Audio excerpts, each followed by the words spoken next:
Why do you think EB5 is considered the main channel for many qualified people, i.e. the high net wealth family, to immigrate to US? I think for recently, most rich people in China would consider EB5 as a good opportunity. Do you think so?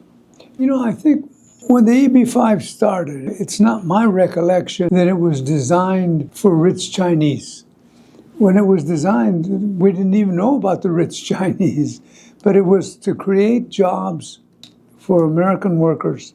It was a work creation visa.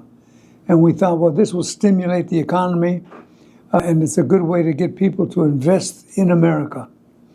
Well, as it turns out, it's kind of grown and been successful. And part of the problem with it now is that it is too successful. It's getting more applications than we ever thought we would get. And we don't have the resources to manage them properly or to adjudicate the applications in a timely manner. And that's creating backlogs. We're getting more applicants certified than we have visas, so they have to wait longer. And we said it's the fastest way to come to America. Well, it's not.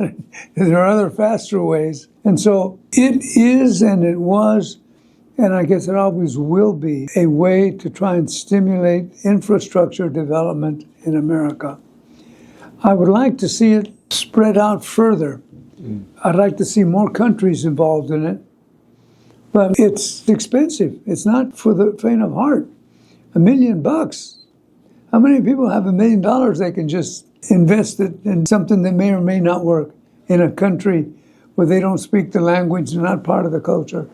It's a big risk. You are right at this, but I would like to mention that compared with EB1, EB2, EB3, even you have $1 million, you cannot get the access for the visa, because I think for EB1A or EB12, the requirement is much higher. Oh, of course. It's a whole different thing. EB1s are skill-based, okay? You have to have the credentials. You have to have already paid your dues, gone to college, written books, been a professor, a developer, a designer, inventor. The EB5, your father could have left you an inheritance, and you could get here before the EB1, B2.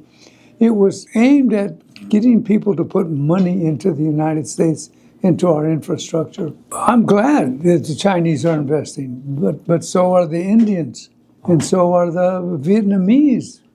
Remember, Vietnam was way down the list.